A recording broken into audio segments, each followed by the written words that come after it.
Tapi mereka ini mempunyai kategori gitu loh. Jadi nargetin orang-orang yang mempunyai orientasi seksual yang berbeda. Lu tahu kan adegan yang dimana dia diselamatin terus dikasihin selimut biar kayak begeter gitu. Nah itu tuh dia.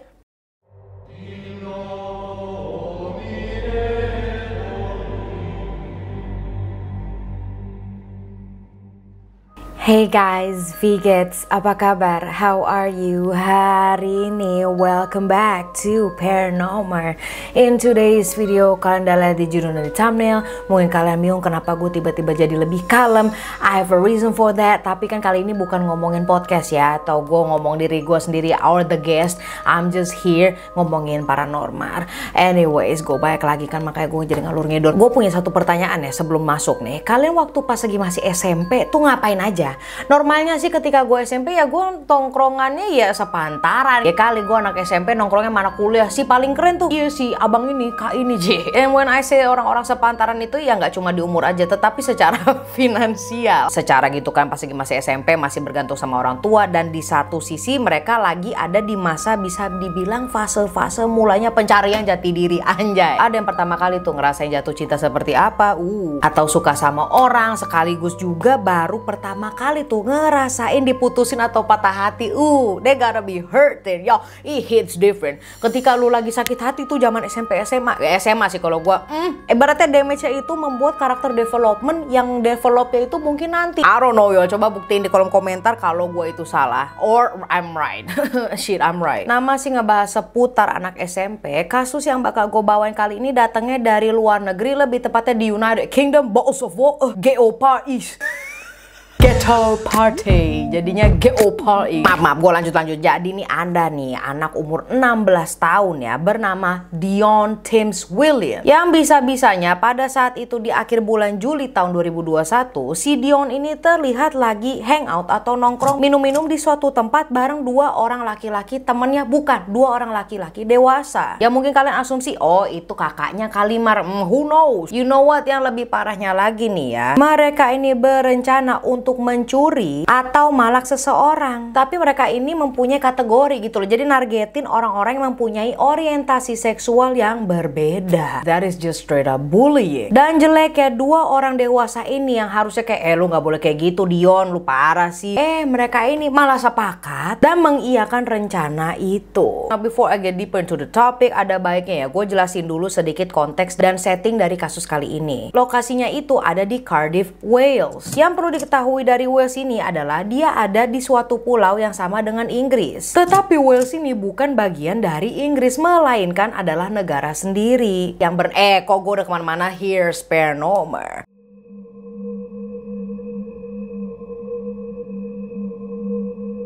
Nah, dari sekitaran 300.000 orang yang tinggal di Wales itu ada nih satu orang dokter yang bernama Gary Jenkins. Gary Jenkins ini adalah seorang konsultan psikiater yang emang udah lama tinggal di Wales bareng keluarganya. Sayangnya di tahun 2015 kemarin Gary itu harus pisah lah dan bercerai dengan istrinya waktu itu. Meskipun udah cerai dan gak tinggal bareng nih ya, hubungan mereka tuh masih baik-baik aja gitu loh. Dan Gary juga masih sering ketemu sama kedua anak perempuannya. Nah, dengan pekerjaannya sebagai konsultan psikiater, si Gary ini emang udah dikenal ramah dan seneng nolong orang. Ya iyalah, judulnya aja dia dokter, judul pekerjaannya dia aja dokter. Dan simpelnya lagi nih ya, si Gary ini meskipun udah di usia senja 50-an begitu, dia masih mau dong dan seneng nolongin orang-orang muda. Makanya dia masih terus tuh lanjut menjalankan kerjaannya sebagai konsultan psikiater. Sampailah di akhir bulan Juli tahun 2021 lalu, dokter Gary yang baru aja pulang kerja mutusin lah buat minum-minum santuy di salah satu bar yang ada di daerah Cardiff. Selesai minum dan bayar, Gary masih sempet tuh running errands. Dia ke supermarket, getting something. Kelar itu semua si Gary baru deh tuh pulang. Karena rumahnya ini bisa ditempuh dengan jalan kaki, Gary biasanya pulang jalan kaki melewati salah satu taman yaitu Bute Park. Jeleknya pada malam itu Gary apes dan dicegat sama 3 orang yang mau ngerampas barang-barang berharganya.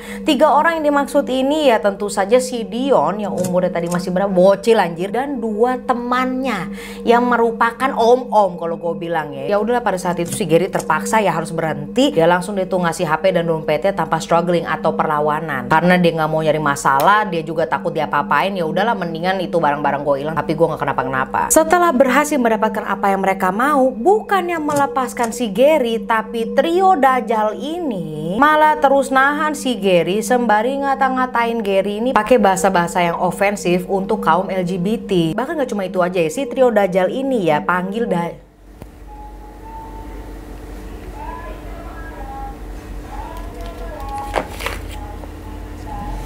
ada bakso Malang lagi tapi gue nggak bisa berhenti ya. Karena itu bangsat-bangsat ya ngelihat si Gary ini udah tua dan lemah, mereka mutusin buat mukulin dong di taman itu secara ganti-gantian. Sampai yang awalnya si Gary ini masih minta-minta ampun, berujung ke Gary yang menangis kesakitan dan gak sadarkan diri. Yang makin setannya lagi ya, setelah mereka kelar nih mukulin Gary, kelihatan tuh ya bertiga dari CCTV malah kayak selebrasi gitu, celebration atas perbuatan mereka, kayak cheers, peluk-pelukan, minum, pengen gue tempeleng anjir. Dan si Dion nih ya, anak Dajjal ya, juga kelihatan ciuman sama salah satu om-om itu. Dan si Dion ngeluarin kata, I needed this, gue membutuhkan ini. Salah satu dari trio ini kan kita udah tahu tuh namanya Dion Timms Williams, perempuan berusia 16 tahun. Duanya lagi itu Liz Strickland yang berusia 36 tahun, kan bener om-om, dan Jason Edwards yang berusia 26 tahun. Dengan usianya yang beda masing-masing 10 tahun ini, nggak ada tuh salah satu dari mereka yang menunjukkan sikap kedewasaannya. Nih generasi apa sih anjing? Silly dan Jason ini malah nyaranin satu tempat yang menurut mereka bakal jadi tempat yang gampang deh tuh buat nyari target bakal dirampok. Dan tempat itu adalah Bute Park, dimana mereka tuh nemuin si dokter tadi.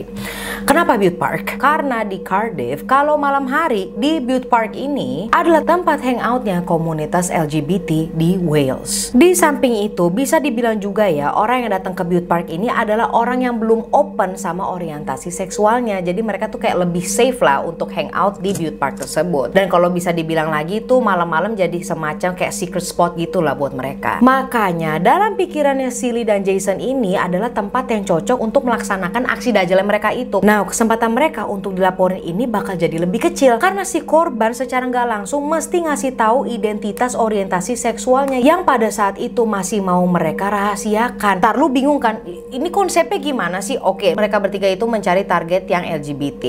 Di sini aja udah kelihatan kan kalau mereka itu nggak suka. Dan yang kedua adalah si tiga Dajjal ini emang pengen tahu korbannya tuh ngakuin atau enggak. Mentang-mentang mereka hangout di secret park yang seharusnya mereka belum bisa open gitu loh. Jadi dipaksa. Bahkan Silly dan Jason ini parahnya menyebut Bute Park sebagai dirty park cuma karena berdasarkan dari opini personal mereka. Now let me go back again. Setelah trio Dajjal ini minum-minum sampai sekiranya mabok goblok, barulah mereka ini berangkat ke Bute Park itu. Jadi sekarang gue lagi ngejelasin kronologinya sebelumnya seperti apa ya. Jadi mereka tuh nggak langsung nemuin Gary. Trio ini sempet tuh ketemu dan ngejegat orang lain. Dan mereka ada tuh bacot-bacotan ngata-ngatain orang yang di Bute Park. Di situ ketika mereka lagi ngata-ngatain, si Dion nih yang seneng banget tuh nanyain ke orang-orang di Bute Park, "Are you gay? Are you gay?" What the hell man? Sambil ketawa-ketawa aja gitu. Tapi karena tuh orang yang mereka katain, ini kok cukup tinggi dan gede ya, mereka agak ciut gitu. Kagak deh, nggak jadi, dia langsung kabur mendasar cupu anjing. Abis itu barulah mereka ngelewatin si Gary ini. Kalau dibandingin sama yang sebelumnya tadi yang tinggi besar itu, tentu saja si Gary ini jauh beda banget. Gary yang kelihatan udah tua dan lebih pendek dianggap sebagai target cocok lah. Nah, di tengah-tengah mereka lagi mukulin si Gary, bisa-bisanya loh si Dion ngomong ke Gary, you gay, dan nyolek teman-temannya lagi pukulin lagi, tendang lagi. Karena semua aksi trio ini terekam lewat CCTV, mampus gak tuh jadi. Nah, let me calm down. Jadi polisi nggak perlu waktu lama deh tuh buat mencari tiga Dajjal tersebut. 1 minggu setelah pelaporan, polisi udah berhasil deh tuh menangkap si Lee. Terus beberapa jam kemudian baru deh polisi nangkap pelaku satu lagi, yaitu si Jason. Untuk si Dion, dia baru ditangkap 1 minggu setelah 2 orang ini ditangkap. Kok bisa lebih canggih tuh bocah ya? Nggak ada penjelasan detailnya ya gimana dan di mana si Dion itu ditangkap. Satu-satunya penjelasan tentang penangkapan mereka adalah beberapa jam setelah kejadian si Gary itu ditendang-tendangin ya. Mereka lagi-lagi ketangkap kamera kamera belanja alkohol pakai kartu kreditnya si Gary. Ya itulah kemanusiaan tolol. Dengan begini record transaksi kartu kan ya bisa tuh dilacak sama polisi.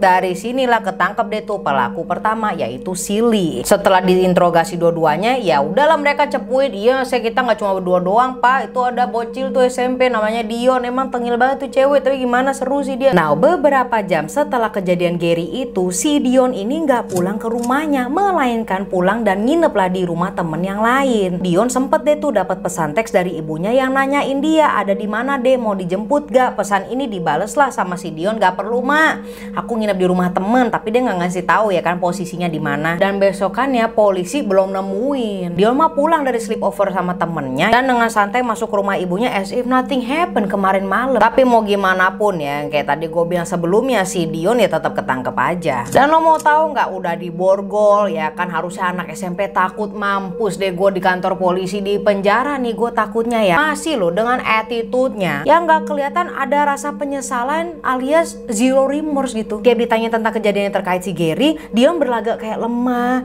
dan nggak tahu apa-apa, innocent, ngejawab no comment, no comment. Pengen gue toyor. Mohon maaf guys, gue nggak bisa ngasih lihat video interogasinya karena itu nggak tahu gimana. Padahal video interogasi doang loh ya, ngebuat itu dolar kuning. Mungkin gue ngasih screenshotnya aja loh. Si Dion ini menampilkan dirinya udah kayak dialah jadi yang korbannya, duduk nyender sembari selimutan, bener-bener udah kayak side karakter di ending film action yang berhasil diselamatin sama main karakter. Yang padahal faktanya adalah si Dion inilah yang menjadi mastermind dari apa yang terjadi sama si Gary. Di satu kesempatan juga si Dion ini ya sempat ditanyain tuh sama polisi, kemana baju dan tas yang kamu pakai pada malam itu. Lagi-lagi si Dion ini cuma jawab no comment.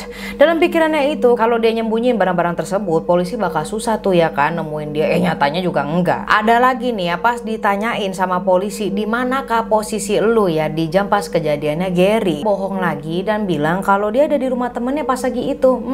Ya gue tahu sih emang pada malam itu lo nginep. Cuma pas saya kejadian Gary, siapa tuh yang ngomong lagi-lagi tendangin lagi. Setelah di cross check lagi lah ya sama polisi, baru deh tuh dia ketahuan bohong. Temennya si Dion yang Dion anggap bakal ngecover dia ya, malah ngelakuin hal yang sebaliknya dan berkata jujur. Oh ya, masih ada satu lagi nih pembelaan dia setelah ditunjukin bukti-bukti CCTV.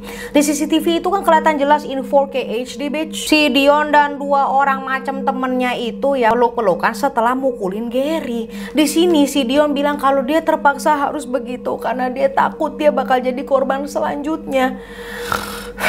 Kira-kira percaya nggak tuh ya polisi digituin? Ya yang parahnya lagi ya, foto mugshotnya si Dion senyum gitu loh. Lah kasih no regrets, no remorse. Bocah umur 16 tahun ini. Kalau menurut orang-orang yang udah kenal lama sama Dion, sebelumnya dia tuh nggak sejahat itu. Malahan kebalikannya. Dion ini merupakan tipe anak yang deket banget sama bapaknya alias daddy's little girl. Pas masih kecil dia tuh deket banget to the point menjadi tertarik di bidang mekanik seperti bapaknya. Oh, that is such a daddy's little girl. So what the hell happened? Yang ngebuat si Dion ini berubah dan jadi delinquent tuh ya adalah setelah orang tuanya itu cerai. Thus, perceraian orang tuanya si Dion ini digambarkan sebagai alasan utamanya dia jadi remaja yang vulnerable atau mudah terpengaruh. Tepatnya begini ya kalau kata pengacaranya si Dion, vulnerable kid who suffered from trauma which led to narcotic dependency and liability for exploitation. Berat banget tuh bahasa Inggrisnya, walaupun gue udah lama sekolah di sono tetap gue kayak ntar dulu ini artinya apa ya? Artinya adalah anak yang lemah akibat trauma hingga berujung ketergantungan obat-obatan dan mudah dipengaruhi. Anyways, itu semua dilakukan sama pengacaranya si Dion ini dengan maksud supaya dia nih dikasihani gitu dan dapat hukuman yang jauh lebih ringan dan kalau bisa nih ya nggak usah dimasukin penjara ya pak ya. Ya gimana deh anak broken home itu kagak ada alasannya anjing. Gue dulu anak broken home, gue perasaan sama teman-teman gue ya satu paguyuban broken home kagak ada yang kayak bedia. Kita baik-baik aja gitu. Paling bandel gue pernah nyuri beng-beng tau nggak, abis itu gue bayar besok ya karena berasa ya Allah gue bayar segitu aja kagak bisa kan, kasihan ya bapak-bapak yang jual ya. Nah itu doang. Now let me go back, I'm sorry yo, kadang gue lupa ini konten paranormal. Tapi semua itu ditolak lah ya setelah salah satu saksi langsung yang ada di TKP malam itu dipanggil deh tuh buat menjadi witness ya, jadi bersaksi. Menurut kesaksiannya si Dion ini bener-bener kelihatan jahat dan jelek banget ya perlakuannya ke korban di malam itu. Ditampilin juga rekaman CCTV pas kejadian mereka lagi mukulin korban. Pada akhirnya mau gimana pun juga bukti nunjukin kalau mereka bertiga ini bersalah dan kena pasal perampokan, kekerasan, dan pembunuhan. Pasti beberapa dari kalian ngiranya dia dipukulin, ditenang-tenang sampai dia pingsan. No. Pembunuhan. Mereka itu ngegebukin Gary sampai dia meninggal. Lee dan Jason yang sebelumnya juga ada criminal record, dan criminal recordnya itu meliputi sexual abuse, alcohol abuse. Total mereka udah ada catatan kriminalnya itu sebanyak 350 kali untuk Jason dan 58 kali untuk Lee. God damn. At the end of the day mereka dijatuhi 33 tahun penjara oleh jaksa. Dan untuk si Dion ini karena dianggap masih remaja dan nggak kelihatan ada penyesalan ya selama jalannya proses hukum, Dion ini didiagnosa punya borderline personality disorder atau BPD. Maka dari itu dia juga bakal deh tuh dibawa ke Child Protection Service. Dan gak lepas gitu aja, dia juga dijatuhi hukuman 18 tahun di juvie atau detention, penjara anak bocil. Sebagai penutup ya, ada beberapa hal yang belum sempat ke-mention tentang kasus ini. Yang pertama adalah pengacaranya si Dion sempat bilang lah kalau si Dion ini sendiri ya mempunyai hubungan sama seseorang yang ternyata adalah perempuan. Plot twist gak tuh? Mereka itu benci sama LGBT sampai dipukulin dan nargetinnya bener-bener ke beauty park. Ternyata Dion sendiri itu merupakan salah satu di antara LGBT. Terus yang kedua, trio ini baru dikenal dan ketemuan di malam itu juga. Jadi bukannya udah pernah hangout, enggak, on the spot langsung lu jadi sahabat gua yuk malam ini. Coba lu pikirin gimana tuh ceritanya. Sama orang yang baru kenal belum ada sehari udah bisa sampai deh tuh ngerampok dan menghabiskan nyawa orang. And I guess that is the tukang apalagi sih ya Tuhan, gue tuh bingung apalagi ini, gue baru tahu ada suara yang begini.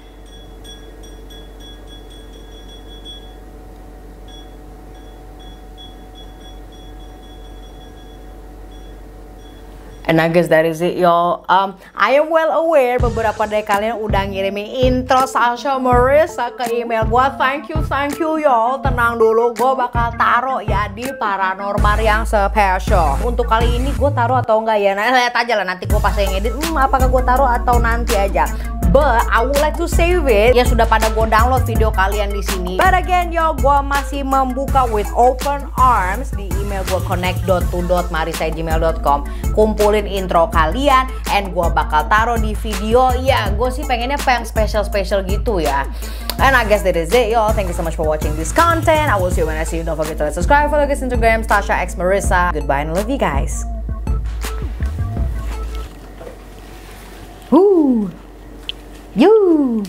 Lo nyadar gak sih, gue di video ini tuh cahayanya kayak bagus gitu kan, lightingnya tuh kayak kok clean gitu, gak begitu kayak kasar lightingnya. Iya dong, gue mau pamer bentar, pamer dulu dikit ya, bukan mobil ya.